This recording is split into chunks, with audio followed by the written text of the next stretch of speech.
And welcome everyone to another episode of the Council of Trent podcast. I'm your host, Catholic Answers apologist and speaker, Trent Horn. And now a dialogue that many of you have been waiting for and very excited about. You know, here on the podcast, we've been doing series of dialogues between people who disagree, usually it's myself with people who are not Catholic that disagree on very important issues, but sometimes even Catholics can have disagreements on issues. And I think it's important for us to be able to sit down and talk about those disagreements in a civilized way. And to help me do that, our guest today is Mr. Timothy Gordon. Tim, welcome to the Council of Trent podcast. Great to be here. Thanks a million for having me. Sure. Why don't you just tell our listeners just a little bit more about yourself, and then I'll explain more what kind of prompted having you come down to the podcast today. Sure. Well, I'm Timothy Gordon. I do a twice-a-week podcast with Dr. Taylor Marshall called TNT, affectionately. And I've written a book, Catholic Republic. I got a couple other books close to being finished in the pipeline. Hopefully early 2020 will be their release date. One is called No Christian Feminism, and the other one is called Rules for Retrogrades. Mm-hmm. And yeah, I'm happy to be here, happy to be talking. I'm a debater, speaker, just like you, and enjoying the fresh field of Catholic phenomenon. It's been busy the last few years, hasn't it? You mean stuff going on in the church to talk about? You bet. Yeah. Yes, you and Taylor definitely have a lot to talk about. We all have a lot to talk about in the church for sure. So what prompted me to bring you down was that a few months ago, you had an interview on the Matt Fradd show, and you were talking about your book, No Christian Feminism, and about feminism in general. So I think we're going to do 2 episodes. And this one, I want to focus on that book you're writing and maybe some of the things that were brought up in that interview, because a lot of people came to me after that interview and said, hey, can you do a podcast on what Timothy Gordon said? Can you do a podcast on this? Can you talk about this? And I thought, yeah, I can offer my insight. So why not just have you come down here, and then I can tell you what I think about it, and we can chat just about that. Because I think if people are going to have something to say about a book that I wrote or something I endorse, I would like to be able to talk with them about that. I'm sure you'd feel the same way. Of course. Yeah, and that was a good episode from Matt too, by the way. That was his highest grossing episode. And lots of, contrary to the I guess controversial nature of the topic, or whatever the ostensible issue would be with it, the up to down ratio on that video was almost 20-1 holding for the first few months. So, and I think even now, I looked last week, it's 16 thumbs up to 1 thumb down. So it wasn't just men, it was women, the worldwide. The world is groaning out, the Catholic world, the secular world, the world of the pagans. It's growing out for the truth in terms of sex relations. And it's a good episode. Let's talk about that. So you and your brother, you're writing a book called No Christian Feminism.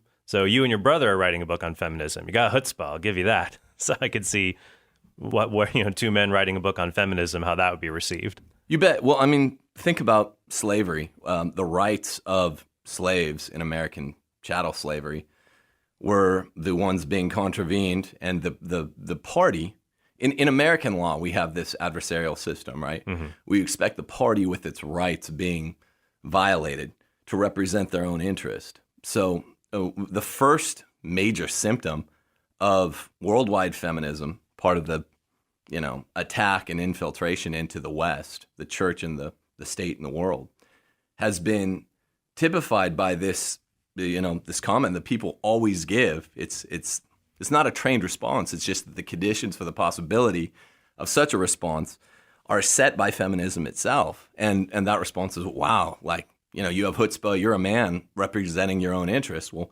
feminism is evil.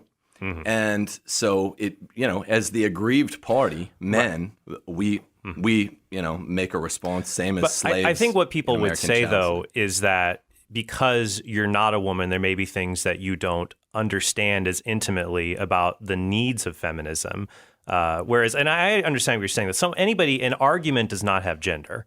It's like when people used to tell me all the time, how can you talk about abortion? You're a man. Although ironically, I don't hear that anymore, because now men can get abortions, apparently. Supposedly. But that was funny. I don't hear that. I haven't heard that in like the last 5 or 6 years when I've gone and done debates. But I used to hear it all the time. And I would say, well, no, arguments don't have gender. But at the same time, issues that involve people do. So, for example, like if I wrote a book on the Catholic Church is not racist, for example, to counter those arguments, it would probably be received a bit more if I wrote it with an African-American co-author, for example, someone who, I can see all the arguments, but there's a difference between being a person and having those experiences directly. You see what I'm saying? Of course. But see, that's your problem.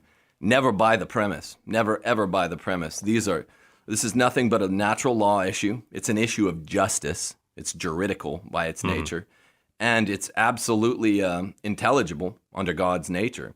Whether or not, whether yes or whether no, feminism is indeed a diabolic attempt to overthrow patriarchy. Okay, so let's take your thesis. I want to make sure we get our definitions. Just let me get this response in real quick. Go ahead. Just one more sentence. So, since it's intelligible to all, we don't use identity politics. That's not the Aristotomist way, right? It's intelligible, and anyone, come one, come all. Let's just make it an issue of the truth and an ascertainment thereof, and let the best argument win. Okay, so tell me the thesis then. So the book is called No Christian Feminism. Your claim is just that feminism, whatever that is inherently evil, something that Christians cannot ever support. Is that what is your thesis? We don't make the claim that it's inherently evil, because that's necessarily biting off more than is necessary to chew.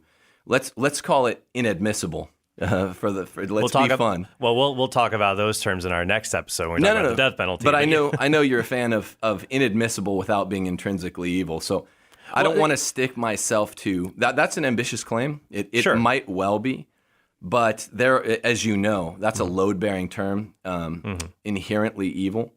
And in order to show that feminism, in all of its forms, it's a form of voluntarism, and it is. Let's say this, all of the forms of it that are attempts to overthrow the patriarchy, when you define it correctly the way the feminists started defining it back in 1848, the Seneca Falls Convention in New York, first wave feminism, they've all been evil, and they've all been monolithic. They're univocal. They have one goal. It's overthrowing the patriarchy. You don't think, okay, so your thesis is just feminism is evil. Well, no. The thesis is that feminism is an attempt to overthrow the patriarchy, okay. And this is wrong from a Christian point of view. It's unchristian. Okay, so let's not recharacterize it just to whatever feminism is. We can first we have to say what you think about feminism, and then what feminism is. Sure. So you don't like it. It's bad. It's evil. He says diabolical. I was saying no. We're saying it's antithetical to Christianity. I'm going to hold to a non-moving viewpoint here. Okay. It's antithetical to Christianity by its own designs and by any instantiation that it's ever made. So same thing with your socialism book. It's like that, except in the... Well, I believe socialism is evil, though. Well, I believe feminism is evil, too. You said inherently evil, and I just... While that might be the case, it's a bigger argument than one can chew off. So it's evil. So define... And this is always going to come back to terms, making sure things are defined. Because I agree with you. There's a lot of things in feminism that are evil or stupid or bizarre. I mean, most feminists today, people who identify as feminists, support contraception, abortion. Obviously, those things are intrinsically evil. So no doubt, if there is an intrinsic connection between feminism and those things, feminism is bad. It goes right out the way with that. That's just an argument by accident, though. How do you define feminism? I told you how I define. There's lots of different definitions. I don't agree with your view that feminism is monolithic. Which anymore. Do you choose? Well, I'll go through the history of it. I'll define feminism this way. Feminism is the belief that sexism is wrong and ought to be opposed. Oh, okay. Well, that's it depends how you define sexism then, but no feminist has ever defined it that way. Well, but feminists have different definitions. I'll give you a few just very simple ones. Well, Bell Hooks is a very famous feminist who said feminism is a movement to end sexism, sexist exploitation, and oppression.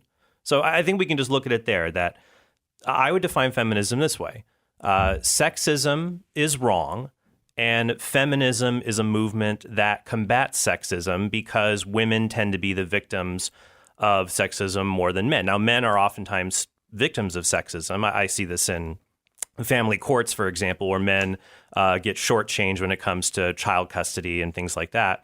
But I think a good case can be made that throughout the history of the world, women are more likely to be victims of sexism. And I define sexism as the belief that men and women are not equal in their basic rights and dignity. So we should work towards the basic rights and equal dignity of men and women, and feminism does that. But men and women, sure, but equal in dignity, which is a topic we're going to treat of lots today. Dignity involves the intellect and the will of a human person, right? Being made in the image and likeness of God. We're made differently. So egalitarianism between the sexes, which seems to be a feminist premise, you're kind of making an argument by accident, but I can't tell what your definition is precisely. But if that's the case, men and be. Women should have the same basic rights. Right. So that's different. It depends what you mean by a right. Do you mean fundamental rights jurisprudence of the 14th Amendment? Do you mean natural rights? The same natural rights that accord with dignity, even those instantiate, they play out in different ways. Just take the first wave feminists their argument. Well, let's go through. Can we? Yeah, let's. Because I'm writing the book. I have all this stuff fresh in my head. Man. Fine, we can go through the waves of feminism, but I think if we start there, I still think this is a pretty solid argument. Like, you and I would agree that sexism is wrong.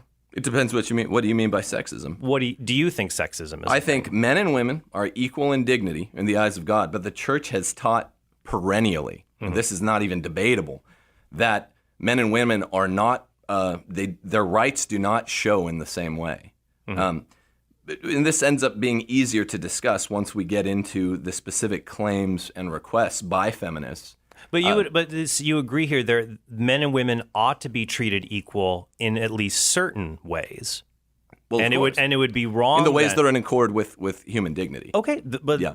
Then I would say that feminism flows from that, and that if women are not treated in accord with the dignity that they have, then that would be an injustice that ought to be remedied. Sure, and we could call that feminism. Let's define terms, though. I don't like keeping it this nebulous. This is really nebulous. Then let's go through. Let's go to. Can I make a sort of preliminary statement? Okay. The point of view of everyone who I've ever spoken to, this is incidentally a minor argument of accident, but except.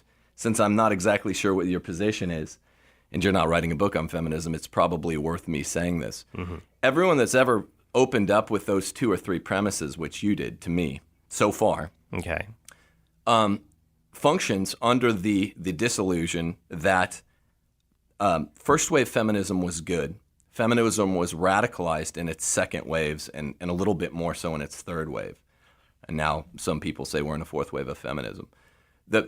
Otherwise, and we have to stick to the waves of feminism, or else we fall into a kind of hoary, foggy argument over socialism, which has never been perfectly instantiated. Both you and I have these arguments with guys all the time, right? Attacking. So we have to talk about what the claims of the first wave feminists were. Mm-hmm. Specifically, they were anti-Christian. Well, let me. Can I just finish? Well, no, because let me add something. Then I'll chime in. I think we should go through the history of feminism, because my position is that feminism, it's an ideology, but also a political movement, and feminists don't even agree among themselves. It's not monolithic. It's highly fractured, and I would say that there are some things feminists have argued for that are bad or evil, and some things they have argued for that are good. And so my position would be we should give feminism credit for the good things it has done to improve women's dignity throughout the course of history, including what first wave and even some second and third wave feminists things that they've done. Sorry, but except we have to treat an ideology which is monolithic, at least in terms of its aims, that way. So we have to talk about what's happened in the course of 150, 160 years. We have to treat it as if it is intelligible, because it is. When you have in 1848 a Seneca Falls Convention, and they memorialize. Hold on, let me finish. Okay. They memorialize the document in something called the Declarations of Rights and Sentiments, and they lay it out specifically. They model it specifically like the Declaration of Independence. Okay, so they say here are our goals, and here are our means of effectuating these. All of the goals were effectuated within about 120 years, and the means of effectuating them were precisely what they said they would do. So there's design there, right? We both make arguments for design all the time. Right. And first wave feminism, quite simply, the beginning of feminism in its inception was radical. Here were their 5 goals. They wanted to get women into the priesthood and into the, I guess, ministerial class of Protestant preachers. Mm-hmm. They wanted to get the main goal, always of feminism, get women out of homes, right? This and the Marxists that added to this about 40 years later were saying the same thing: get women out of the homes. This is how you destroy the family. And they said the family is. I have the Declaration of Grievances right here. Why don't we just go through it? Sure, it's a long document, but let me typify for then give me the other 3 that how you summarize it then. Sure. Okay. Yeah. So it's get women out of the homes, get women into the priesthood. There's a vague, oblique reference to the sexual sins of men and a wink and a nod that women need to do this as well. And then, of course, there's the voting issue, right, which takes the form of about 2 bullet points. When I do dialogue with people, they always say, first wave feminism, that is good. That's women voting. It's like, well, fine, but voting was the suffragettes. This was nothing more than a Trojan horse for the other talking point. Fine, women voting. We don't even have to discuss that because no one's opposing it. Well, I think but we do have to discuss women it. out of. Well, I mean, there's no point because we probably agree, or at least don't disagree about that. But Timothy, people did disagree about that vigorously 150 years ago. And so that was a major gain for women's rights and dignity to be able to have their voices heard in the legislature so that laws could be passed to protect their particular interests. So that's... You can call me Tim, by the way. Fine, sure. So yeah, no one calls me Timothy, man. Except your mom, like, I'm not your parents here. Yeah, when I'm getting called upstairs. Right. Yeah, but I don't want to spend time debating it because I haven't taken a position on suffrage. We can admit that that's at least for the purposes of today, that's a non-problematic position. I would say this, but they have okay. So in order to make the argument you're going to make, let me just save us some time here. If you want to spend time on an issue, that's not at issue specifically. It's an issue not at issue between you and I, women voting. When I say, look, I don't accept that this has anything to do with the other constituent parts of first wave feminism. The constituent parts of first wave feminism are the constituent parts of all feminism, right? And they're not necessary properties sine qua nons of voting, right? Women could, and I mean, it's just furthermore, it's not really an interesting issue. It's kind of like talking about slavery or something like that.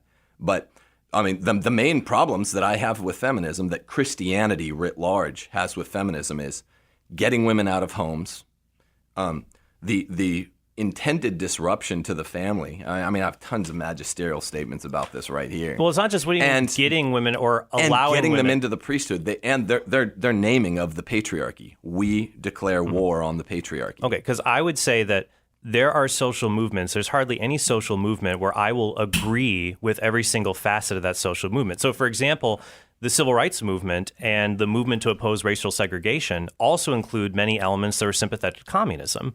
Martin Luther King Jr., for example, was extremely sympathetic to communism. He proposed a something like a universal basic income for homes, and I think those are terrible ideas. But that doesn't mean that suddenly I think that the civil rights movement was a horrible idea or is evil, even though there are elements within that movement I disagree with. I think their overall aim was a good thing. The same with first wave feminism.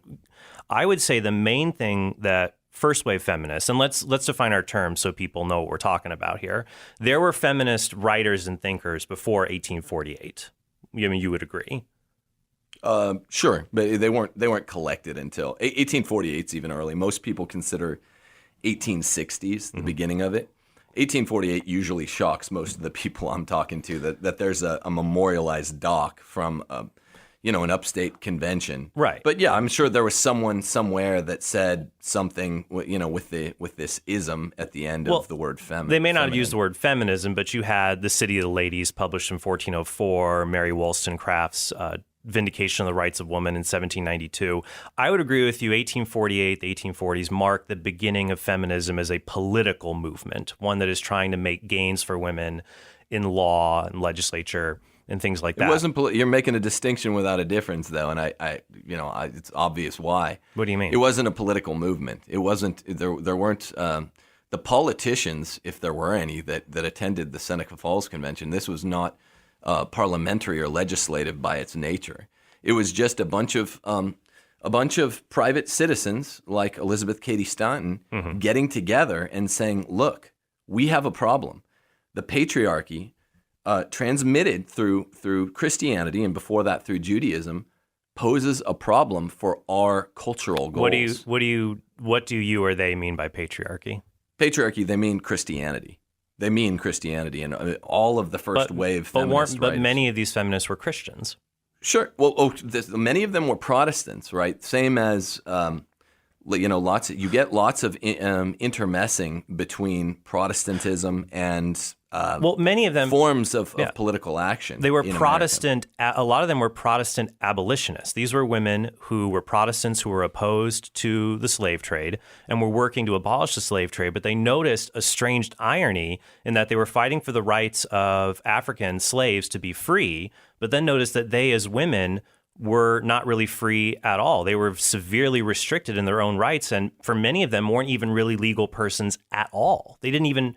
They had almost the same legal standing as a slave, and they realized this is a tragic irony and wanted to fight for their own rights as well. Well, therein lies the problem, Trent, is that we haven't defined. I mean, what you're saying when you use the term sexism or same rights as a slave, some of these analogies might be relevant, and I think, even in my view, fair. But in other views, with Christianity, which holds that men and women are utterly different. I'd like to read from the Roman Catechism here what the duties of a wife are, to show you. Yeah, basically anyone calling herself a feminist is going to have an objection with the Roman Catechism, right? Many of the properties, on the other hand, that you or feminists might be calling, and I don't really know exactly because as yet it's still just an argument by accident, might be calling slave-like, are just simple demands made by Christianity. Let me read to you. I mean, let me give you something to shoot at here, because this is what they did not like. Okay. This comes from the Roman Catechism. The duties of a wife are thus summed up by the Prince of the Apostles. Let wives be subject to their husbands, that if any believe not the word, they may be won without the word by the conversation of the wives, considering your chaste conversation with fear. We'll skip a little here. To train the children in the practice of virtue and to pay particular attention to their domestic concerns should also be especial objects of their attention. The wife should love to remain at home unless compelled by necessity to go out, and she should never presume to leave home without her husband's consent. Again, in this, the conjugal union chiefly consists, let wives never forget that next to God, they are to love their husbands, to esteem them above all others, yielding to them in all things, not inconsistent with Christian piety, a willing and ready obedience. So the first wave feminists have major problems with obedience in all things aside from mortal, in order to do mortal sin. Okay, so this what you just read is from the Roman Catechism, or also called the Catechism of the Council of Trent, published after that council. Council of Trent, of course, keep the pun, in the late 16th century. Okay.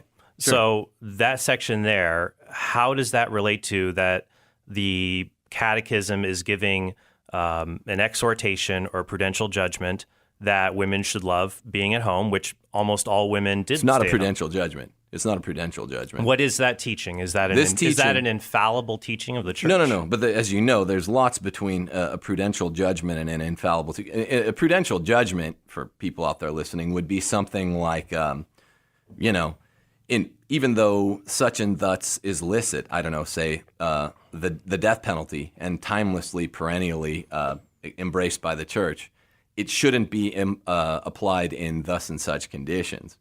Here, on the other hand, what we have is an invocation to the Prince of the Apostles, saying, let wives be subject to their husbands.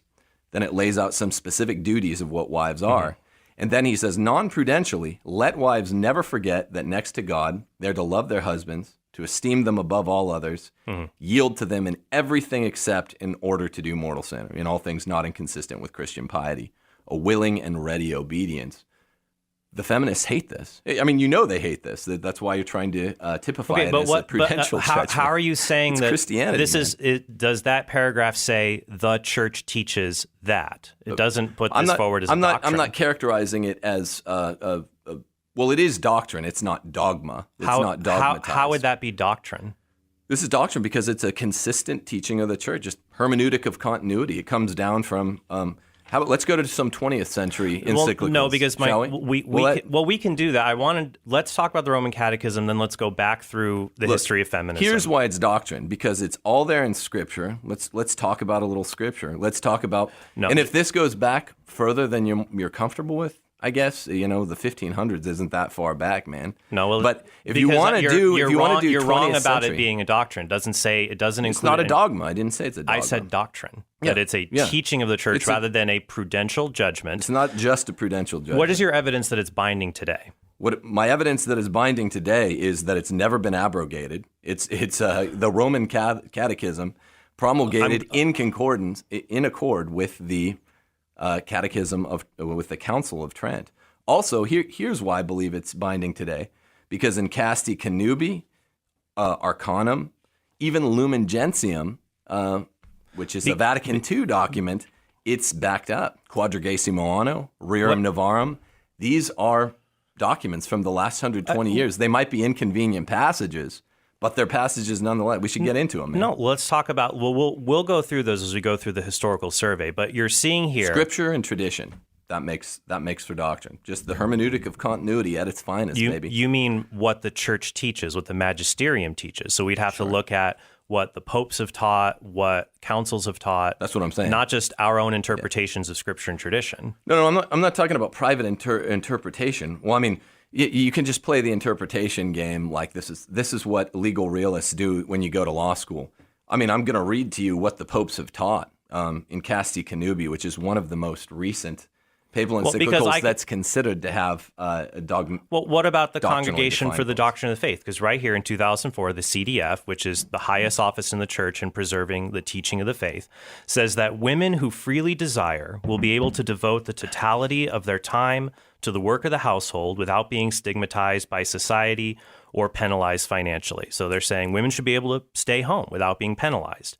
But while those who wish also to engage in other work may be able to do so with an appropriate work schedule and not have to choose between relinquishing their family life or enduring continual stress with negative consequences for one's own equilibrium and the harmony of the family. So here we have a recent magisterial document that's talking about it's acceptable for women to either be at home or to be apart from the home.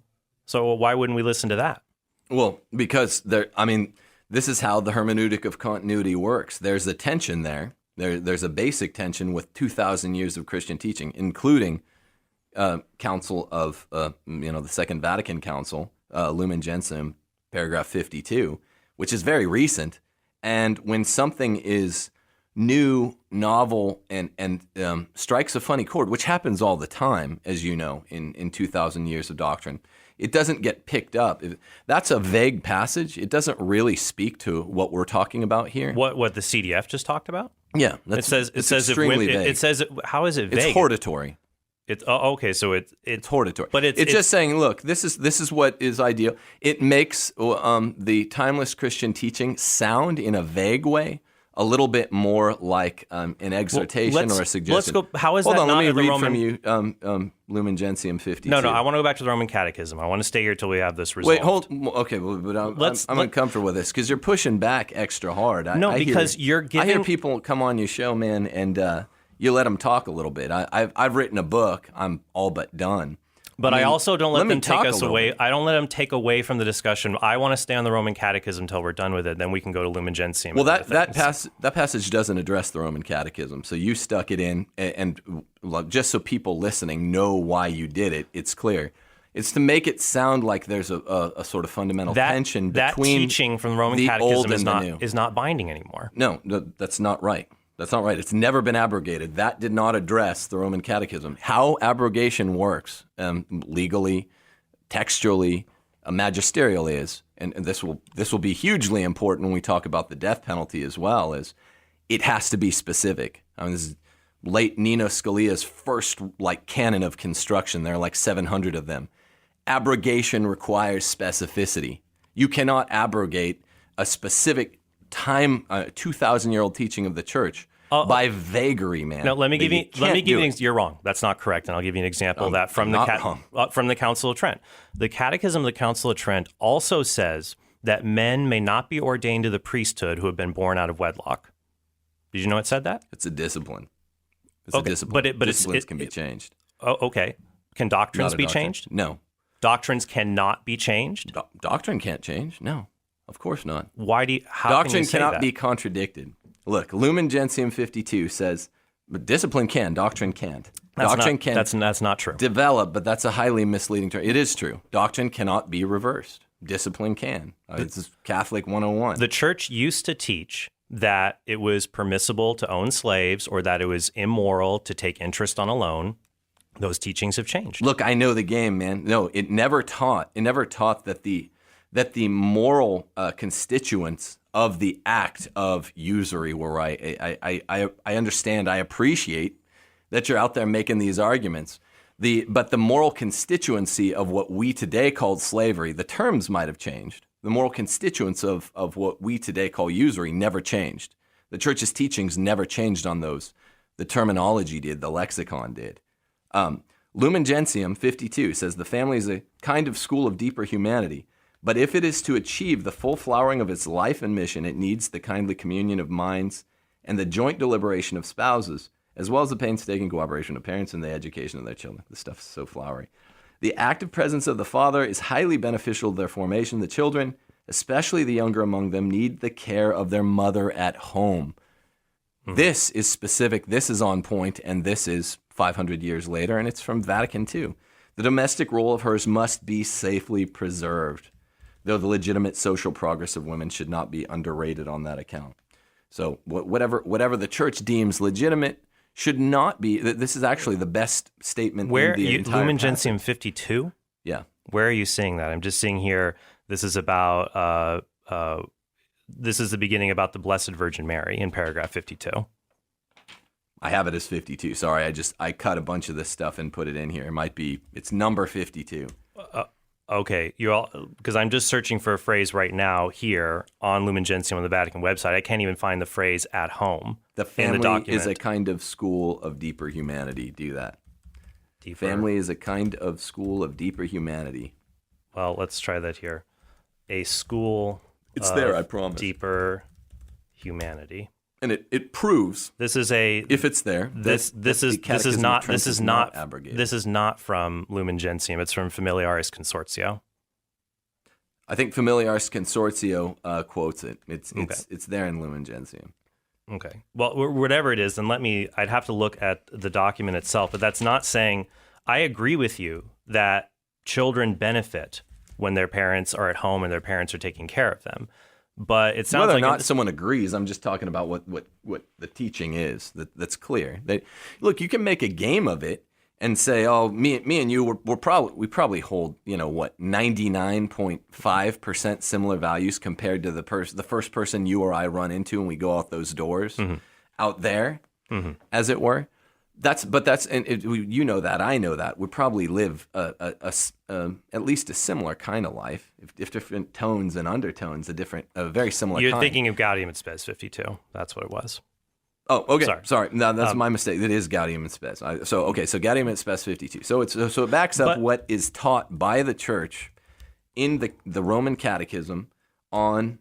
And why was it under attack, by the way, in the Roman Catechism? This is an important aside. It was under attack because Protestantism, and this makes important inroads into many of the first feminists were these kind of liberalish Protestants.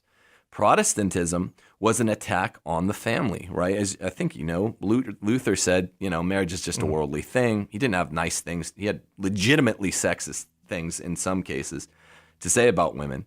But Protestantism is an attack on all or most of the sacraments. You guys at Catholic Answers know this well. But on marriage. So it was, of course, as part of the council, the catechism was a counter-reformation. And there are important things to be said, like these are the timeless teachings of the faith. This is how a marriage works. That's not what the Catechism is saying here. Well, I was characterizing it myself, but okay, I was justifying. Let me ask you a question about it. So the Roman Catechism says the wife should love to remain at home unless compelled by necessity to go out. She should never presume to leave home without her husband's consent. So whenever your wife goes to Walgreens, does she have to call you? I mean, my wife doesn't go out that much. We got 6 kids at home, but I don't know. It sounds like you're mocking the passage. I'm just trying to take its meaning here. I just found this. Look, I found this. I guess. I mean, its meaning seems original, plain meaning of the text. Anytime seems clear. She has to go out. She has to get your consent. No, because I just found this writing the book, but it's reasonably consistent with the Christian household that I've been running for 14 years. I mean, what it really says, it's dispositional, right? And this is, I think, what's so threatening about this to others, maybe you as well. The wife should love to remain at home. Okay, this is more than a prudential judgment. I'm not saying this is dogma, but once, and this is really why you are sitting where you are today. Wait, hold on. Go ahead. Defending feminism, because its foremost expedient / tactic, in whatever its aims were. I characterize them away. You might disagree, but it was getting women out of the home. This was the most important thing for feminism, which sets itself directly, diametrically against Christianity, inarguably. And so that's what we're arguing about here today. People are uncomfortable because there was a revolution that was waged. The seeds were planted in 1848, 1860.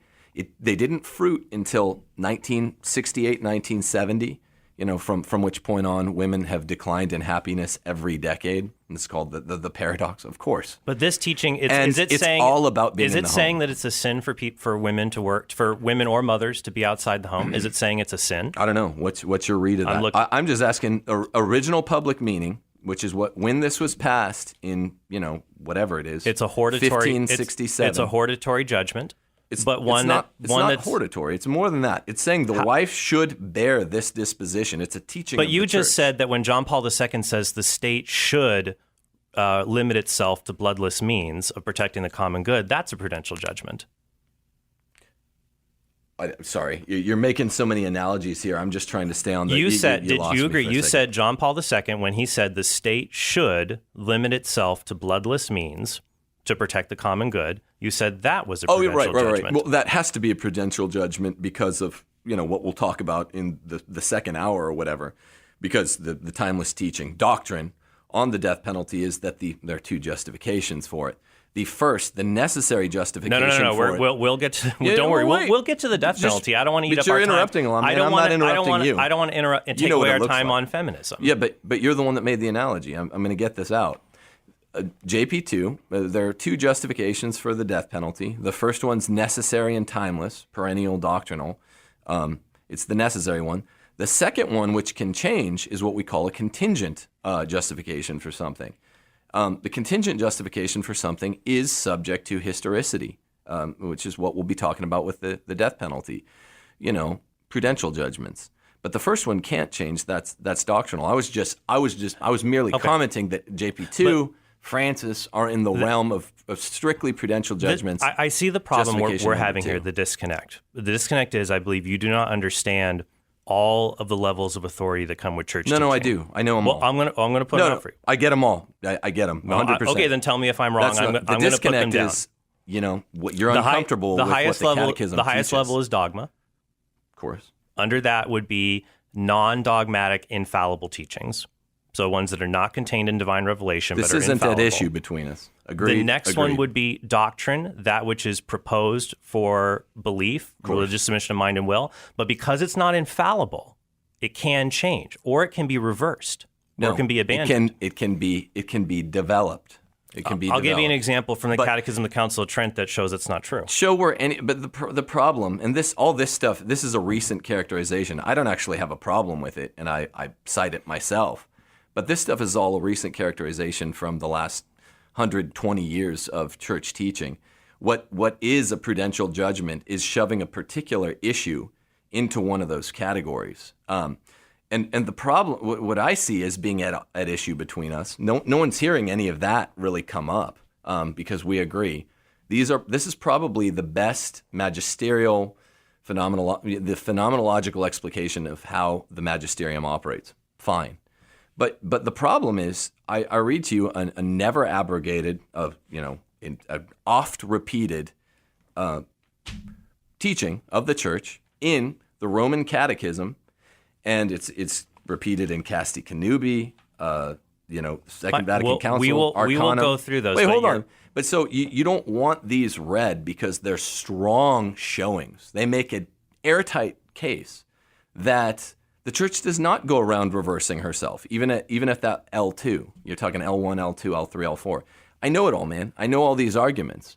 What you're not understanding is when the church teaches something consistently, that consistent teaching, whether you call it L2 or L3, it can't be reversed. That's not true. Yes, it is true. No, it's not. It has to be taught. It has to be taught definitively. No. Yeah. What is the requirements in Lumen Gentium 25 for the ordinary and universal magisterium to be infallible? Definition. Definitively. It has to be held that it's not just that it's consistently taught, but that it is to be definitively held. The church taught consistently for 1,500 years certain passages of Scripture imply geocentrism, but it never taught that in a definitive way. It was never a teaching of faith and morals. It was not definitive. But the other way of you're just using the terminology here that makes you comfortable.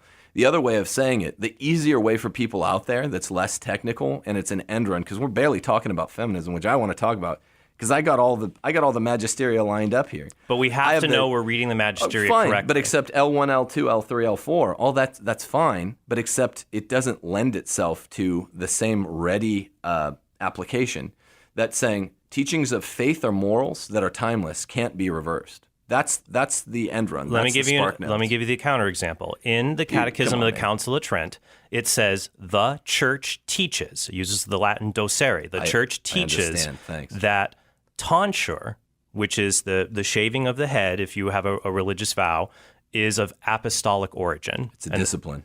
Yeah, it's a discipline. Well, no. It says the church teaches it is this. How is that not a doctrine? The church promulgates discipline as well.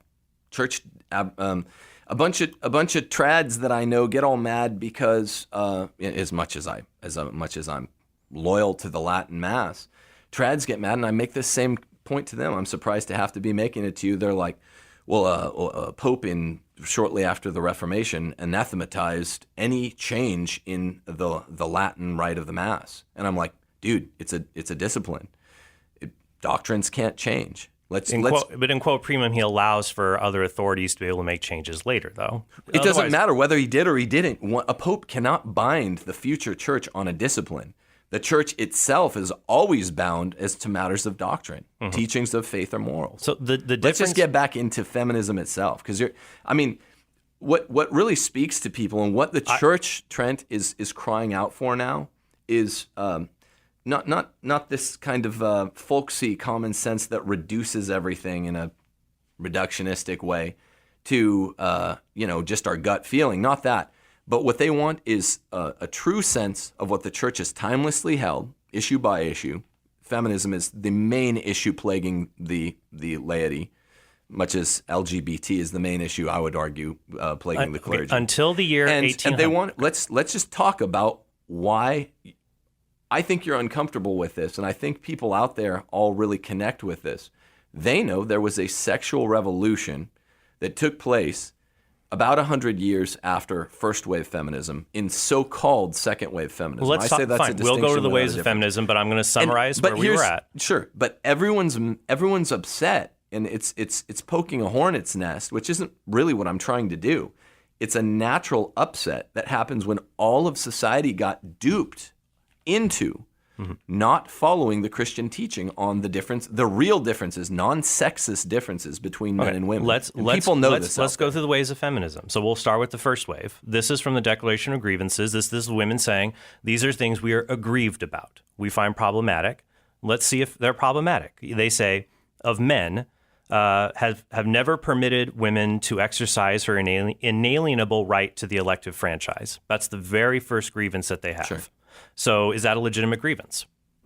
It's not at issue between us here today, and it's been in a way that I have not decried as problematic anywhere here or on Frad's show or in my book, I said this is the Trojan horse. So that was, but move on. Could we say that's one good thing feminism accomplished, was giving women the right to vote?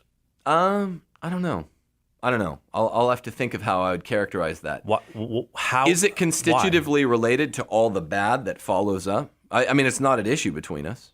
I think it's a very simple question. I'm not trying to be Is it slippery. a good thing? One good thing feminism accomplished was that it secured the right to vote for women. Assuming that it was, is one drop of poison in the cup of wine dangerous, or is one drop of wine in a cup of poison innocuous? Right? It's the former, as Pope Leo the 13th Then let's said. go through more of these. Well, but you understand my point. I mean, the same thing was happening in 2013, 2014, 2015. 2016, Amoris Laetitia was released, and people were saying, look, here's one passage where in this apostolic exhortation, the Pope affirms there are three persons in the Trinity. This is beautiful. That's fine. But Pope Leo the 13th warned us against this kind of reasoning. But by your logic, That's we would have to condemn all social movements or things like that, because there's always going to be bad actors or not great things in them when they're composed of human beings. That's what the church has historically done, Trent. Look, it's very simple. Because there's more to first wave feminism than the opening line. For example, and what it sets out to do is to get women out of the home, to get women into the priesthood, and to get them voting, and to get them acting sexually in a promiscuous way. It's there in first wave feminism, and people, You're pushing back what now, it was saying about the promiscuity. People don't acknowledge that first wave feminism bore all these points. You're trying to spend it's wearing out the clock. You're trying to spend all of our time. No, here. we have time. We'll keep going. But you're trying to do it. That's the one point that's innocuous. No, but I'll give you document. some more that are summarized. Should women have the right to go to school? Sure. Okay. Is that where do you find that in there? To be able to her right to be able to pursue an education. He has denied her the all facilities. Trent's doing for is he's going through. I didn't say that every word in this is bad, and so. But I'm not saying every word is good. You're basically saying that it's all evil, but not acknowledging that. I would say that I didn't say it's all evil. I would say many of the things, or possibly the majority of it, is good. No, look, pick an issue that you and I agree about. This is really simple. This is a parlor trick. You and I agree that Marxism is evil, right? All you're doing right now is you're going through, because for one thing, you have a laptop. I just have the hard copy papers, and you're finding the innocuous sentences, maybe the copyright information on Das Kapital, and you're saying, look, this isn't bad. Do you think this is bad? It was copyrighted in 1847. No, that's not what I'm doing, Tim. Yes, it is. Okay, then get to the points at issue between us. The point about feminism. The point at issue between us is you are threatened by, people out there are threatened by, and are responding on a varying gradation of nobility with regard to being corrected. Society got on the inarguably, from a Christian point of view, inarguably the wrong track. And most women, 72% of women with kids younger than 6 are at jobs, right? And I can read to you what Casti Kanubi said about this. 72% of women. And it's a populist movement. Unfortunately, now we have to get things back on track. We have to say the hard truths, speak hard truths, and you're not seeming to want to. My issue is that you are telling people the church teaches something, or it's binding, or that it's sinful for them. But you're getting twisted off on. Do you believe it is a sin for a mother to work outside the home when it's not necessary for them economically? Yes. Where does the church say it is a sin for a? Uses the word sin. Every time I start reading to you, no, I didn't. What are you asking? You asked, do you believe this is a sin? And I read to you from the Roman Catechism. The wife should love to remain at home unless compelled by necessity to go out. You just asked me, can the Roman Catechism, and it's been backed up by Casti Kanubi, by Quadragesimo Anno, by the Second Vatican Council, by Arcanum, by Pope Leo XIII, by Rerum Novarum. The whole purpose of Rerum Novarum and Quadragesimo Anno was what, Trent? What did both of those documents say? The purpose of wage relations between employer and employee was? They're resolving the social question about the need What's the purpose about wage? It says in two spots in each document. To provide workers with fair wages, to provide dignity for their families. No, the purpose of both Quadragesimo Anno and Rerum Novarum are to resolve the question in the way you're referring to in such a way that men can be the single household earners of their homes. That's the purpose, the raison d'etre for both those documents. And so when Rerum Novarum and Quadragesimo Anno were published, it was most men worked, most women did not. That was just the state of society. No. Okay, 71, Quadragesimo Anno. In the first place, the worker must be paid a wage sufficient to support him and his family.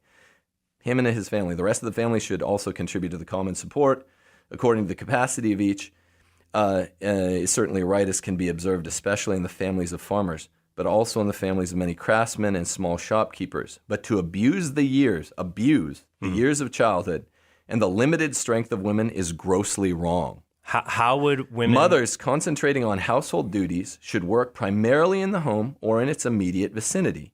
It is an intolerable abuse, like inadmissible, and to be abolished at all cost for mothers on account of the father's low wage to be forced to engage in gainful occupations outside the home. Now, here's my question. Here's my question for you. Does that passage say it is a sin for mothers? That's not the issue. Let's work out between Tim, us. you say like I'm interrupting you, but you're interrupting me. You won't answer my question. No, but so here's what you're doing. You're saying, does it say sin? Did it say sin there? No, it said it's an intolerable abuse. Following on 2,000 years of teaching that the duties of a wife have something to do with the homestead. They must be concentrating on household duties. Tell me this. When Quadragesimo Anno, which is getting quite recent, Casti Connubii more around the same time, concentrating on household duties should work primarily in the home or its immediate vicinity. So tell me, Trent, just tell me, without getting into any of the parlor games, why this was the teaching in scriptural times, teaching in the apostolic and post-apostolic times, the teaching all the way through the Council of Trent, right, which I read to you from the Catechism, which was 1,500 years later. It's a lot closer to us. And now we have Casti Connubii, Quadragesimo Anno, Arcanum. Mutual duties of a husband and wife have been defined, Pope Leo says, and there's several rights accurately established. He's referring to the Council of Trent. He says defined. Why would it change so much outside of first and second wave feminism doing their devilish work? Why would it have changed in the last 50 years? So it seems that your concern is primarily about mothers working outside the home. I'm just asking you a question. Yeah, I wasn't raising a concern. I'm asking a question. Here's why it's changed. First, second wave feminism. Prior to the Industrial Revolution, both men and women primarily worked from home. They tended agriculture or they did artisanal crafts. Men and women worked at home. Then with the rise of the Industrial Revolution, men went off to factories to provide for their families. When wages were too low to support families, women and children would have to go and work in degrading, inhuman, and dangerous conditions. And Pope Leo XIII is saying that women and children should not be forced to work in inhuman conditions based on their sex or their age. But he never says it's a sin for mothers to work outside the home. That's not what he said. No, he said it's an intolerable abuse for wives to have to leave the home. Who's being abused? Do you have an issue with that's Casti Connubii. It is an intolerable abuse and to be abolished at all costs. What does that mean to you? I'm not talking about sin here. It's an intolerable abuse. He's saying women to be abolished at all costs for mothers on account of the father's low wage to be forced to engage in gainful occupations outside the home to the neglect of their proper cares and duties. And I totally agree with Pope Leo XIII saying women should not be forced to work. This is Pius XI. They should, well, whoever it may be, but he makes the same point. Women shouldn't be forced to work to the neglect of their families. You and I would both agree with that. And they're seeking a solution to that problem. But you're missing something. You're missing something. So most people, arguably, including myself, are actually more lenient on this issue than Pius XI himself. He's saying it's intolerable, right, to be abolished at all cost, that even in the case of necessity, a woman is forced out of the home and into the workplace. Is he saying I'm on your side on this one. I'm more lenient than the teaching of the Pope and the Church on. Are you saying it's not? Wait. It's not an intolerable abuse if a woman is a single mother or whatever, she's forced in the workplace. I say that's not an intolerable abuse to be abolished at all costs. It's bad, but he's saying stronger than I'm saying here. What we're really talking about, and the reason we're talking about it today, let's be honest, is because something like 80%, 85% of all women, 72% of mothers with young kids are having their kids essentially be daytime wards of the state, right? They're going to school, they're coming home to an empty house, right? All of society's problems stem from this. You and I can talk about LGBTQ and all that and how bad it is. That affects at most one person out of 100. This issue, let me ask you a question. affects so many people, and it is the primary plague, the scourge of the laity in our times. And you see it. Well, you know what I'm talking about. We'll return to mothers working outside the home, because so far that is the one thing with feminism you've been beating like a drum in this entire conversation, is mothers working outside of the home. The worst aspect of it. Yes. But I would say that the vast majority, let me just go through a list of other things that I would say are good things that feminism has accomplished.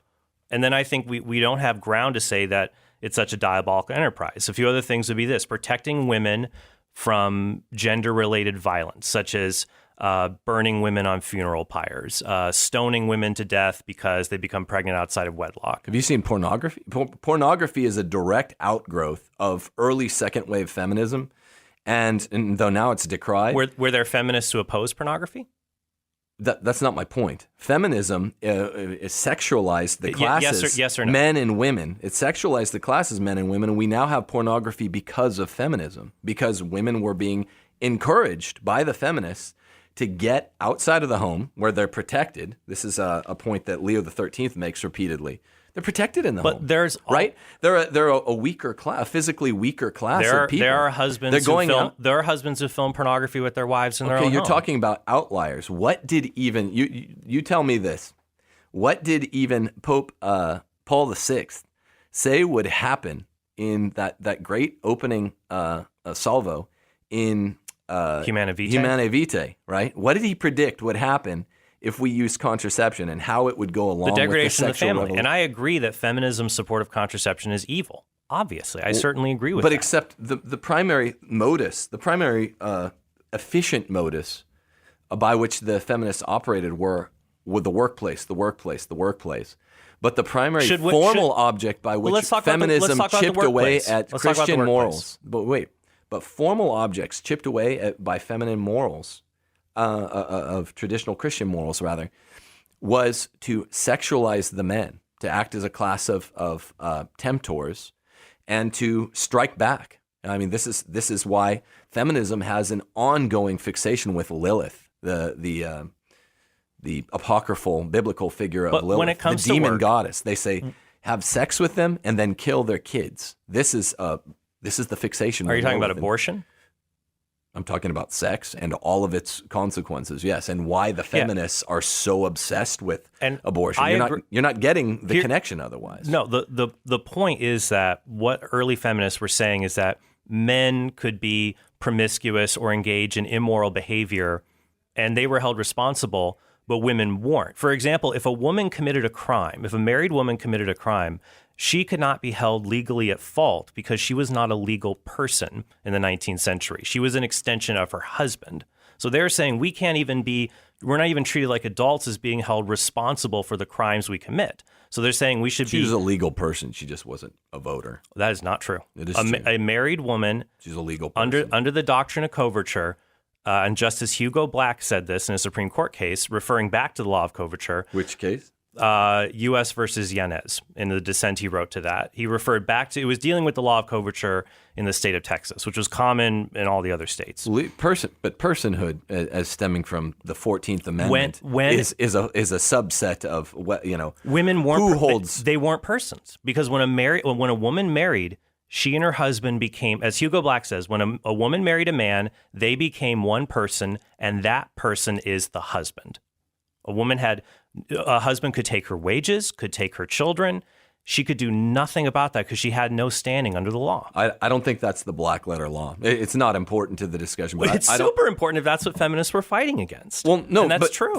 You're talking about Hugo Black. Well, we're talking about the three waves of feminism. Hugo Black, by the way, was a Klansman, right? He was a hater of Catholics. No. My point was he was reflecting. This was a Supreme Court case in 1965. He was reflecting on the law of coverture as it was passed in Texas, decades or even over a century prior to that. And this is not controversial. People will agree that from the 19th century previously in history, women who were married did not have legal existence. Only their husbands did. But they didn't have legal existence because of the enfranchisement issue, which isn't at odds here. But not even voting. They couldn't go to court for custody for the children. They couldn't retain any wages. Like, there were women who were authors who wrote books, and their derelict husbands could take all the royalties from the books and just kind of run off. Okay, but the church has never, what I don't understand in your repeated emphasis on these things is the church has never taught these things. What the book is on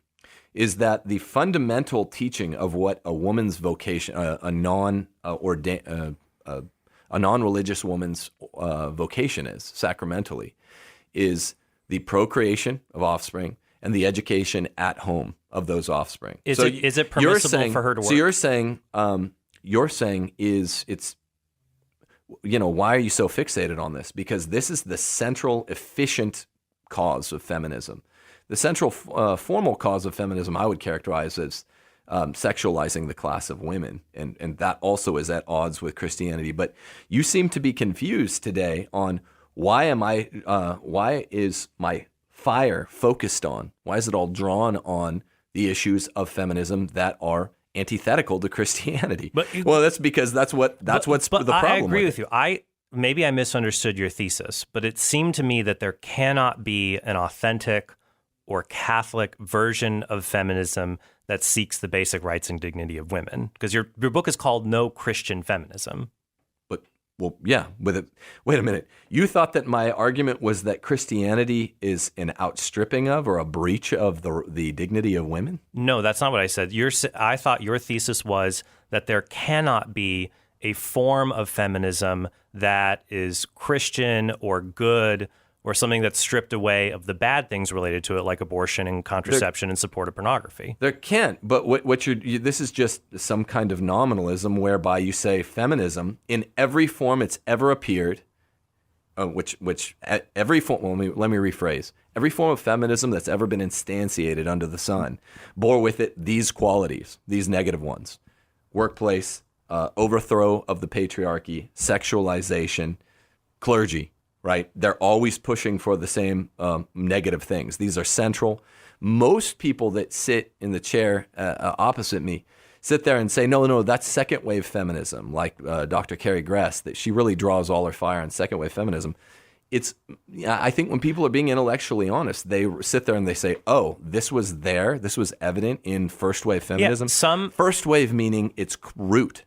And the root is antithetical to Christianity. That doesn't mean that the bylines in any feminist documents that are not evil, same as socialist documents are not evil, are not anathema to Christianity. Of course not. But here's my thing. I think that we would all agree that women and men ought to be treated as equal in dignity and equal in their basic rights. And you're right. Many feminists are mistaken that entails abortion, ordination, contraception, pornography. No, workplace. Women. Here's the problem. Let's talk about the workplace. Women should women be allowed to work? Should women? Part of second wave feminism is just, should women have the same workplace opportunities as men? No, that's first wave feminism. Well, it became deeper in second wave feminism to protest things like sexual harassment in the workplace, or to codify in law outlawing discrimination based on sex. Sure, you're conflating. Should they be able to legally? Obviously, right? But wasn't obvious to people Are they able to morally within Christian teaching or Jewish teaching or Islamic teaching? All of the monotheisms in the history of the world are all anathema to the externalization, to really feminism's attack on the idea that man will be the external face of the household, which is why the household takes his name, right, his surname. And the women will be the interior, the heart of the home, the hearth. That's feminism. So feminism's primary efficient property is getting women out of the home. You're defending or whatever. I'm not quite sure why, but you seem to be covering your ribs because in the most basic terms we can talk about it, this is a threat. Simply, I mean, Christianity preaches hard truths. What yes? What is a threat? The idea that most women are now in the workplace and that this is antithetical to Christianity. Where does Christianity teach that women should not Trent, be in the workplace? I've read you several places. Cassie Canubi. Where does it teach it in a definitive way? Wait, no. I didn't say definitively. Allow me to choose my own words. It teaches in Cassie Canubi, Second Vatican Council, Quadragesimo Arcanum, the mutual duties of husband and wife have been defined, and their several rights accurately established. They're bound, namely, to have such feelings for one another as to cherish always very great mutual love, ever faithful to their marital vow. The husband is the chief of the family and the head of the wife, which the feminists hate. The woman, because she is flesh of his flesh and bone of his bone, must be subject to her husband and obey him.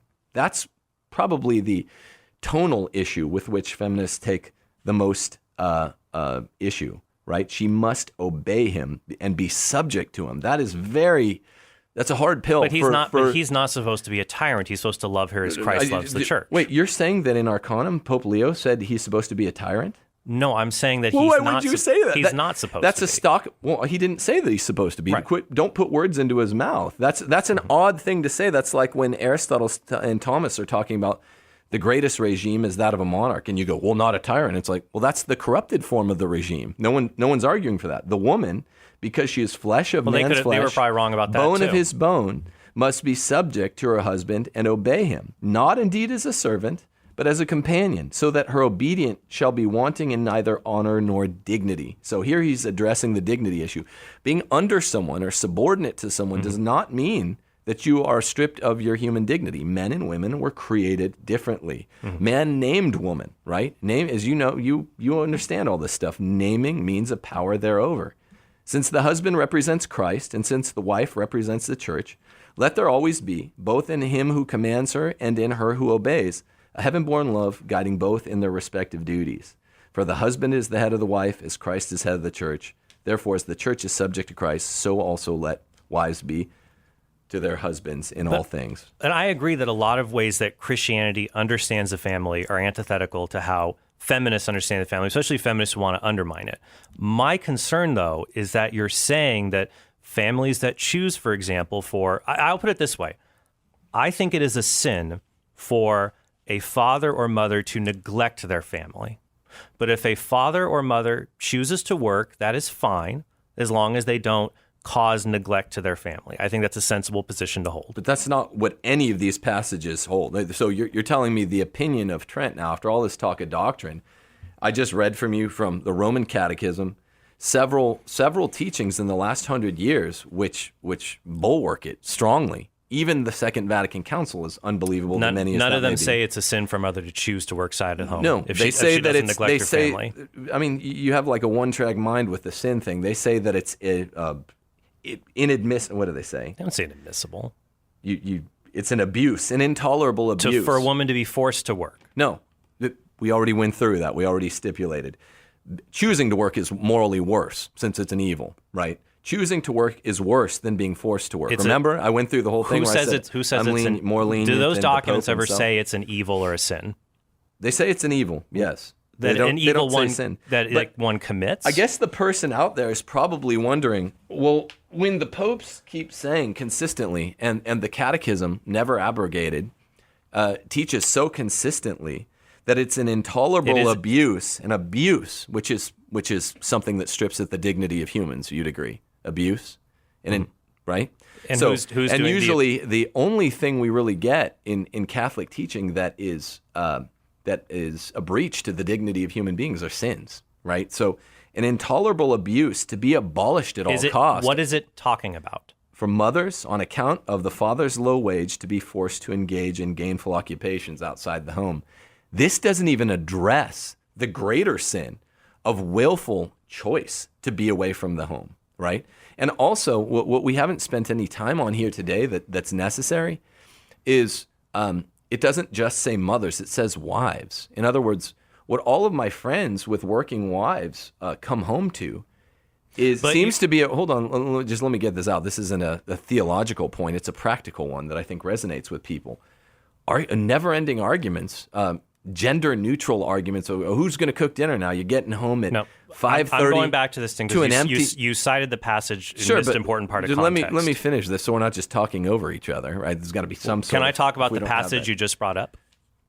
About it being an intolerable abuse? Sure. Let me just make this point. It's not only mothers, it's also wives. Coming home to an empty household, what all the popes and all of this literature is pointing at is the natural law proposition that specialization of labor works. Having two people going out, even if they have no kids, coming home at the same time, who makes the house a home, right? The hearth. All of this. Why don't the husband and wife 5,000 work together? Why don't they work together to make the house their home? Because that's not in nature. That's not in supernature. The wife is the heart of the home. It works fine in my house. Let me read you this part of the document here. I didn't know this was personal. I just thought we're talking about Christian teaching and natural law. You're talking about it's an intolerable in Quadragesimo Anno. It says it is an intolerable abuse and to be abolished at all costs for mothers on account of the father's low wage to be forced to engage in gainful occupations outside the home to the neglect of their proper cares and duties, especially the training of children.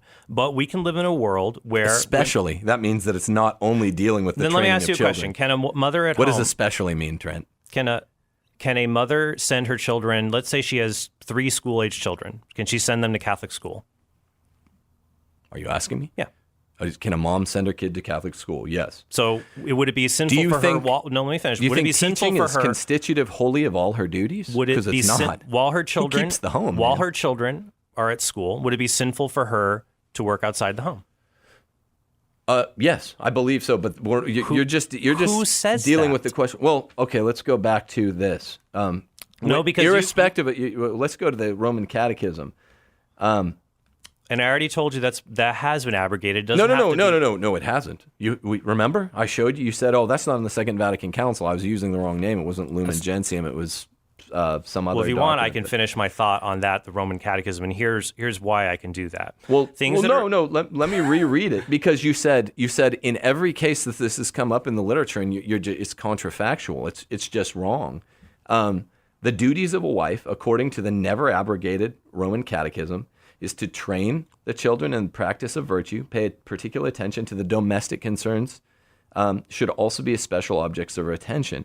The wife should love to remain at home unless compelled by necessity to go out. So when you're trying to tie the non-forbearance of the church of women going out, and you're trying to kind of mock the fact that the church had ever used language like this. I'm not mocking anything. Well, you're saying this kind of language is erstwhile or whatever it is. For whatever reason, you want it abrogated. It's no longer binding. For whatever reason, Trent Horn wants this language abrogated, and just the same as show me where it has been. Just the same as I will. But it doesn't tie this or condition it to anything. It doesn't say the wife should love to remain at home unless compelled by necessity to go out, to the detriment of this or that duty. The duties of the homestead are several, my friend, and really going out, as you well know, you're on both sides of this issue, Trent, because a second ago you said, well, why can't the husband pick up the wife's duties? Why can't they share making the house home? Because that's always been described for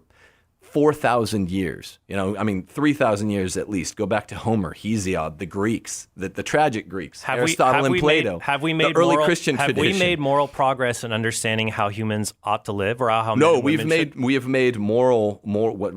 come away from progress in terms of how the sexes understand their roles. Are you kidding me? Where do you think abortion, contraception, small families come from? Because here's what I have. Where did they come from? Here's where I have a hard problem with. You're focusing on these teachings from early 20th century encyclicals that are talking about economic exploitation, not about mothers choosing to work outside of the home of their own free will. But we have later documents like Pope John the 23rd. He said, "Women must be accorded such conditions of work as are consistent with their needs and responsibilities as wives and mothers. And I quoted from the CDF earlier. I have no that has no. It doesn't stipulate what type of work in all of these documents. You're dead wrong. These aren't all economically stipulated. That's just wrong. B, none of them say women it's the same do work work. outside the home. I mean, this is your problem. You're buying the feminist premise that a woman staying at home, it's not a kind of work. This is actually, Max Weber talks about this in Spirit of Capitalism. He says what the Puritan Americans really did is they deified work as a kind of surrogate labor, laboring outside of the home, as a kind of surrogate for the quotidian grace of the sacraments. Which is the funny thing that I go through in this, unrelated in most ways, is that there's a startling amount of dorky Boy Scout Puritanism in all of the American leftisms, like feminism. That work. You get all this, you can be who you really are by buying some pumps and going and being a secretary or doing this or that. I hate work and I'm a man. It's the curse of Adam, right? Here's the problem. The church, respond to that. Because the church teaches something for a long time doesn't mean it's supposed to be held forever. Well, no, but teachings on faith and morals are supposed to be held forever. But how about the teaching that it's permissible to own a slave? Why are you always on the side of, the church taught this for X centuries, right? But except in since the sexual revolution gained a foothold, is that just a coincidence? The change is Trent Horman, am defending it. No, I'm just loyal to what the church teaches. The church taught many things. You're not, though. You were literally scoffing when I read to you the language about, so what about going to Walgreens? Do you have to get a call from your wife? I mean, that's a disrespectful tone to take to anyone that would apply. Well, you said you're loyal to what the church teaches. And I'm saying that it's no longer binding, just the same as what makes it no longer binding? Because it's not reaffirmed. Let me give it to you. The Roman Catechism also has things that are no longer binding, like its description of the church. I'm asking about teaching. That teaching. You said that it wasn't backed up in the 20th century. Can I finish? Bulwark then. Can I finish? Sure. Okay. So much the same way as its teachings on tonsure being of apostolic origin has changed. Well, you call it a discipline because it's changed, even though it uses stronger I call language. It a discipline because what's the definition of a discipline? It's an act in accordance with usually liturgy or sacramentals that is not one of the timeless principles of the church. Tonsure? I mean, come on. But you're making an argument by analogy. Show me where the Roman Catechism was abrogated here, and I'll submit. I'll do it. Show me right now. It doesn't have. Show me an It abrogation. doesn't have to be explicitly saying the Roman Catechism is wrong on this. No, because it doesn't have to be super specific. Show me anything approaching an abrogation of this. Because then I showed you Catechetical, the principle, Second Vatican Council, Arcanum. I'll give you an example. The principle falls out of use if the idea that women must stay at home and that for them to work would be a sin. Then we look at the other church's teachings and actions. For example, if it were a sin for a mother to work outside the home when it's not a case of economic necessity, then the church erred when it canonized St. Gianna Molla, who was a working mother. She was a physician. And she was canonized, even though apparently that's sinful behavior. She shouldn't have done that. Lots of the saints sinned. Yes, I mean do you know Saint Paul before he was Paul? He's Saul of Tarsus, and he killed Christians, right? But was he killing people after he became Christian? He sinned after he became Christian. Did he commit grievous? Are you saying that or is your argument that? You said that you could point up a specific, semi-specific abrogation. There's an example. I'm not one of these guys that's like, if you're going to quote something for me, I'm not going to hold you to, you have to say the or whatever. I asked anywhere in church teaching in the 20th century, which does, as you both you and I know, seek to be more accommodating to the culture. Even then, is there any place in the 20th century friendly church that abrogates this? I'd like to see it. I gave you an example of Pope John the 23rd. And that doesn't abrogate it. And read it again. He's talking not about, he's saying women must be accorded such conditions of work, and he's talking about work outside the home. He's not talking about... not. Show me where he's saying outside the home. And by the way, this would be evidentiary, not dispositive. It's in moderate magistra. Okay, but show me where he says outside the home. I mean, throughout all these documents, work means work inside the home. I showed you in Arcanum, where Pope Leo XIII is talking about work inside But the let's go. So that's one example. Well, I'm but waiting to hear. No, it's not an example. I want to finish up what I talked about with St. John of Moloch because I think your counter argument was okay, weak, can we get was to that weak. in a second? No, but because your you reply just was said weak. that I didn't have a reply. I asked a question. It's a non-rhetorical question. You said, in Mater et Magistra, Pope John the 23rd says women work. And I said, yes, all the 20th century popes refer to women working inside the home. Show me where it's outside the home, please. And I'll say, okay, that's one instance, not abrogated per se, but that would at least be one instance. I'm just looking for a shred of evidence in favor of what you're saying. I just read I read that I can't find the full quote here, but it doesn't make sense. He's talking about work consistent with responsibilities as wives and mothers, as right, if this which is separate inside the home. from what they're. That's why I think it's interior to the home, man. Okay, that's not what it's referring to. But look at the wait. Okay, so here's how the argument went. I said I'm not trying to be slippery here. I say, look, here are all these documents that say women need to work inside the home. It doesn't say they. You say yes. They all say that. Literally, people all heard him, bro. Like the wife should love to remain at home unless compelled by necessity to go out, and she should never presume to leave home without the husband's consent. You then respond by saying, well, that's been abrogated. I say where? You say Mater et Magistra, and then you say, well, the women working at home inconsistent with their duties. I'm like, but all the duties point to internal to the home. That's at any rate, that's not an abrogation. Okay, well, it says here, the conditions in which a man works form a necessary corollary to these rights. They must not be such as to weaken his physical or moral fiber or militate against the proper development of adolescence to manhood.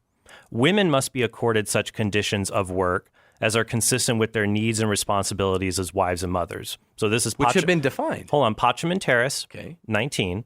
It's talking about when a man works... and when a woman works. So normally when we assume when a man works... But all this, you see what I'm doing here? All of this 2,000 years of magisterium, if you want to make a showing, the burden of persuasion is on you to say, because you used a big word. You used the A word, abrogated, right? 2,000 years of teaching, women working in accordance with the dignity... They're not definitive. In accordance with the dignity of women. They're highly, highly evidentiary, though. Nothing by itself is dispositive unless it's an ex-cathedra teaching. It never says... Not dispositive, but so all of this evidence, you say is abrogated, I say where, and then you say, well, these two documents here say women should work in consonance with their dignity as women and their duties as women at home. Yeah, that sounds great to me. It sounds like an affirmation. It's an absolute affirmation. At any rate, let's take your argument at its most strongest. Let's say that did say that women work outside of the home. Right. Not that it does, because it doesn't. But let's say the two popes said that in the last 50 years. Well, that's not abrogated. Why not? Because that's how it works. You're talking about those teachings are not dogmatic. They're not infallible. Casti Connubii is considered infallible. Wait. You're saying the entire document is infallible? No, there are parts of Casti Connubii as related to the roles of women and men that are considered infallible. And you know how we tell? How do we tell? Because it says, I declare and define. No.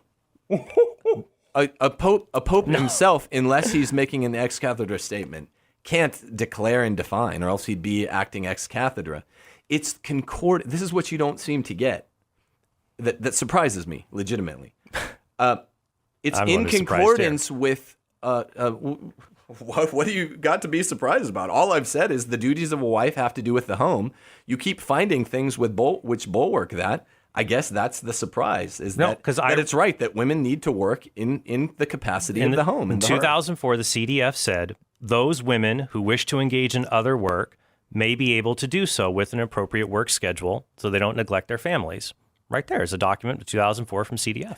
I mean, it doesn't say outside the home, but well, unless it has that in there, talking about why would I say that? Because even if it said outside the home, that's fine. That's one. It's what is it?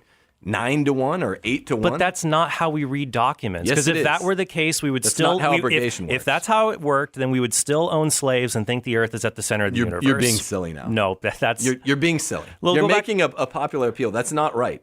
Abrogation does not function where one pope that's not defining anything, that's not making an ex cathedra statement, or else the church would be in a ruins, right? In the pontificate of Francis over the last 7 years, everything would be the opposite, right? Jesus would be outside of the Holy Trinity, for heaven's sakes. That's not how the church works. That's not how the hermeneutic of continuity works. Under your trads example, get mad at me because I defend the hermeneutic of continuity. They say horrible things. Oh, this guy's phony, blah, blah, blah. The hermeneutic of continuity is something I'm not being cheeky. I thought we agreed about coming in here. The whole way that it works is when there's something that's not consonant, that's outlier, that doesn't work for ex cathedra statements. But when there's something lower than that, that's outlier to 2,000 years of Christian teaching, it's just, you just simply say, well, this is outlier and it's vague. We don't know what it means because God cannot sustain, in the moral law or the rules of faith, cannot sustain breaches of the rule of non-contradiction, right? Even God That's is not true. In Donum Veritatis, it's not true. Yeah, it is. In Donum Veritatis, the church taught that the church's intervention in the prudential order can be mistaken. It can be mistaken in some cases when it's not infallibly taught. In the prudential order. And so that would include things like whether or not the use of torture is acceptable. Paragraph 2298 of the Catechism says that it was regrettable that the church used these practices in the past. That was a mistake. And the same could be said about mandates related to women. Here, let me get to the point about women work from home. What is the problem for me? Let me articulate this. I am extremely concerned that you're fashioning a heavy burden on people and unduly exercising their consciences, saying some behavior they're doing is sinful when it's not, because otherwise the church made an error in canonizing St. Gianna Molla. Would the church canonize someone who is engaged in obvious, persistent, grave sin? I don't know when she stopped, but okay. So what you're pointing out is a tension. It's not a contradiction. Would the church, in all of these documents for 1970 years, shocker, the change comes with the sexual revolution. Would the church teach wrongly for 1970 years? Are you of the position that the church can teach wrongly for 1970 years? That's not how the hermeneutic of continuity works. The church can make an error over a long period of time. No, it cannot make an error over a long period of time. Who says that? Where does the church say that? This comes direct. I don't know. I learned it in magisterium class. It directly, a church can make, when it's at L1, L2, it can say something that's not picked up by later documents. Absolutely. Look it up afterwards. The church can't teach for 1970 years wrongly about the fundamental duties of a woman's vocation, right? About the fundamental rapport between man and woman. But we're not disagreeing. I agree I agree women are naturally ordered towards raising children and helping to educate them. But it doesn't follow from that they can never work outside of the home. That is a later application, and that it never became an issue in the church because women didn't work outside the home until the latter part of the 19th century and the early 20th century. Even though it's called, in the 20th century no less, an intolerable abuse and to be abolished at all costs, that mothers would do it forcibly, which is presumed by the Aristotomist standards of culpability, forcibly would be less morally accountable than willing to do it. That's only with an evil, because I could be forced to do something it's an that abuse. Is good. Call it an abuse. No, because if you force someone to be baptized, that doesn't mean choosing to be baptized is evil. Concentrating on household duties should work primarily in the home or its immediate vicinity. I don't know how you get clearer than this. This is Quadragesimo Anno 71. Lumen Gentium, 52. Which Vatican? I have it written down the wrong way. Number 52. Could those teachings ever be reversed? This comes directly out of Gaudium et Spes, which they could. They haven't been, as we've shown here today. The active presence of the father is highly beneficial to the children's formation. The children, especially the younger of them, need the care of their mother at home. This domestic role of hers must be safely preserved. I mean, I don't know what else you want. And it seems to me, I think there's a real danger of you seeming slippery on this issue because there's such a robust tradition of what concerns me. Does that mean there's all a robust mothers... tradition of women should stay at home, and unless necessity compels her to go out of the home. Does that mean all mothers have to homeschool? No. But I thought children need the care of their mother at home. Why are they being sent to school? You're asking rhetorical questions to a dead document. These are dead letters, but they live on in the spirit of the faithful, of course. But I mean, you're literally interrogating the document, man. The wife should love to remain at home. This addresses not just her acts, but something that's interior, her disposition. She should love to remain at home. I just don't. It seems like you have a problem with this, and you're getting upset at me about it. Much the same. So you're also saying then that priests born out of wedlock should not be admitted to the priesthood. I don't even know what you're talking about. The Roman Catechism in the 1917 Code of Canon Law prohibits priests, men born out of wedlock, from being ordained to the priesthood. Right, but that wasn't taught in Casti Connubii, Arcanum, Quadragesimo. Okay, so now you're creating new criteria then. It was in the Roman Catechism and the 1917 Code of Canon Law. The only thing that replaces my opening salvo was this was in the Roman Catechism, right? And it's never been abrogated the way tonsure or whatever obscure banality from church history you're dragging up was, but it's also been bulwarked because you scoffed at the language as erstwhile. Tim, it's you're been not, bulwarked you're not in the 20th appreciating century. it. That was considered something that monks and religious had to do because that tradition was received from the apostles. Are you saying it's not a discipline? It's disciplinary. Some disciplines come from the apostles. The act of choosing to receive that cutting is a discipline, but the belief that this teaching comes from the apostles was something the church taught. It no longer teaches that anymore, as per the 1908 Catholic Encyclopedia that has an imprimatur. But what's your point? My point is that you're wrong about doctrine that is not infallible. It certainly can change or it can be reversed. No, that's a discipline, the tonsure thing. We can look it up afterwards and weigh in, or you could add it to the end. And I already gave you two moral teachings. Would you agree that it is wrong to place someone in indentured servitude? You ought not own a slave. Well, indentured servant isn't slave in the American Do you think parlance. people in the modern age should have indentured servants? But look, I don't know. I'd have to think about it and get back to you. I don't. Indentured servitude is not slavery. The moral dictates that we are called to by indentured servitude versus the moral imperatives of slavery are not identical. Okay, so then people shouldn't own. It's not an issue that interests me, so I don't really care. People shouldn't own slaves. What interests me here is that I'm showing you there's a consistent teaching. There's of a change church. right there. The Council of Gongra in the 4th century said it was a sin to free a slave. That was a regional council, and popes affirmed that. But you're not producing this. Nor does it matter to me. I'm not saying that teaching has changed. I didn't even say catechisms. I thought you would go here. Catechisms are not magisterial documents. They are magisterial, but not all of their teachings not magisterial documents insofar as they create nothing new. They're summaries. What is included in them has the same weight as what came before. Sure, which is what a synopsis is. So I thought you would hit me with, hey, look, these things can be updated. There can be errors in catechism. Of course. All I'm saying here today, and you haven't wanted to talk about the natural ramifications of this very much because second and third wave feminism destroyed everything in culture, and really coming directly from first wave feminism. You wanted to talk about it from the magisteria, and that's great by me. All I'm saying is the magisteria is utterly self-consistent. It's not, you don't find a late 19th century after the Industrial Revolution or the earlier mid-20th century after the Industrial Revolution saying anything materially different from what the Catechism of Trent says. It's all there. It's all up in black and white. And even Rerum Novarum and Quadragesimo Anno, guys like me and you that defend markets and are out there defending markets, we love them. They say that the whole purpose of these two documents is so that men can be the single wage earners. So I mean, I don't know. I'm a philosopher. I'm not a theologian. So you grew an obsession throughout the course of this debate. Well, is it a sin? What level of sin? All we know is the church has been really, really consistent. I agree that it's an ideal. Not that it's an ideal. Not that it's an ideal. That it's using language like intolerable abuse, necessary. You're the one who's saying it's a sin then. The woman should love to remain at home unless compelled by necessity to go out. To me, do you think the Roman Catechism was right when it said there are only two parts of the church, triumphant in heaven and militant on earth? Obviously not. But okay, so it could be an error.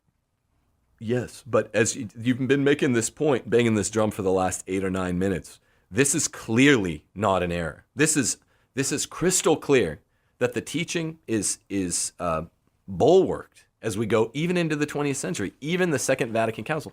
I mean, can you give me some credit? I'm sitting here writing a book, and when my brother found that passage, I was stymied. I was shocked that in the Second Vatican Council, Gaudium et Spes, not Lumen Gentium, you're right on that, backs up what we're saying that comes from Arcanum, Leo But the it's 13th. talking about the needs of children. It's talking about the importance of family.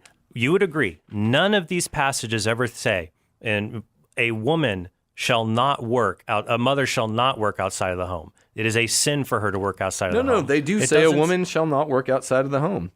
Catechetical says this. Quadragesimo Anno implies it, and the Roman Catechism is very clear about it. Never says it's a sin for them to do that it's an evil, or that it's an abuse for them to be forced outside the home. Yeah, the women are abused to do that, just like it's an abuse to force someone to be baptized. So, okay, but it's okay to choose to be baptized. Let's talk about what an abuse would be. Forcing a woman to work in a coal mine or a child in a coal mine would be, what Leo's You're talking about human agency. That's wrong. It says she should not be forced, in the passive tense, by conditions, right? By the impoverishment of, her husband's low wage, meaning that is an evil. That is an ill. So a low wage, and this is why it becomes popular for guilds and labor people to talk about rerum and quadragesimo. This is why because they think it's a justification for what they're going to do with social organization and whatnot. It's an ill. It's a clear ill for a woman to have to do something bad, right? Which is to leave the home. It's an abuse for her to be forced by those It's an abuse conditions. for her to do things that Pope Leo says are ill-suited for her, that sap her strength, just like it's an abuse to force men to work in inhuman factory conditions. Anywho, we're at the end of our time. Can I read one more passage? I haven't gotten to it yet. Now, how about each of us gets a closing thought? Because I want to have time for you and I to talk about the death penalty. We're already gone for, I think, like an hour and 40. Sure. So just to summarize, thoughts on how should Christians view feminism? I'll say a last word and you have a last word, and we'll just, how does that sound? That's fine. Okay. Here's my thought on feminism. I would say that there are a lot of things that are bad in modern feminism, and even things in first wave feminism, like trying to make women priests or say women can be as immoral as men. Sure. But also I think that feminism, if it is defined as opposition to sexism and the belief that men and women should be treated equal in dignity and in basic rights, that's a good thing as Catholics can embrace. That's good for women to have the right to vote, the right to work, for marital rape to be illegal, for violence against women to be illegal, so that women can be treated in equal in dignity with men. I think that Catholics and Christians can take some kind of form of feminism that seeks that equality, and there's nothing wrong with that. All right. So throughout all of today, through this fruitful debate, you've been defining feminism in terms of its accidental properties. I've been defining feminism in terms of its essential properties, what's always there. And what has always been there in the waves of feminism, there are 4 now, historical Western civilizational waves of feminism, are these properties. You listed them. They're bad. Central are getting women outside of the home and sexualizing them in 1, in 2, in 3, in 4. And they become more apparent and more aggressive as they go. What one can do if one is being obfuscating is say, I'm going to pick a new secret definition of this thing, feminism, and I'm going to make it a good thing. Can that be done? Sure, you could do it with socialism. The reason the church has condemned socialism, though, time and again, as you know, you're writing the book on it, is because it has essential properties that always co-occur. Let me say that again, that always co-occur. In every single argument for a Christian feminism, there is some corollary that always appears. It's that first wave feminism is good. You're the first person I've ever debated about this that didn't make the argument, well, first wave feminism didn't have these toxic essential properties, because you have the document from 1848 there, so you know. It's an essential property of the thing. And yes, feminism is not the opposition of sexism. That's not what has appeared in all of its appearances. The essential property of feminism that's always with us, like Jesus says of the poor, is an overthrow of Christian patriarchy, and therefore trying to come up or fabricate, or if it's true, I guess identify and describe a so-called Christian feminism is a circular square, right? Which is not, according to the Pope in Catechetical, the true emancipation of woman. He's rebutting it, nor the rational and exalted liberty which belongs to the noble office of a Christian woman and wife. It's the home. The home is the regal place. Well, we'll have to, people can check out. When's the book come out? Unfortunately, it's got bumped a little, probably February of 2020. Oh, that's soon. Yeah. So we'll have to check it out and then get the whole case there. So, Tim, this is the most vigorous conversation I've had on the podcast, but I think it's because brothers are more apt to swing a bit more than strangers are. So it's true. So, brother, I'm glad you were here. And then let's do part 2 here in a little bit. You bet. All right.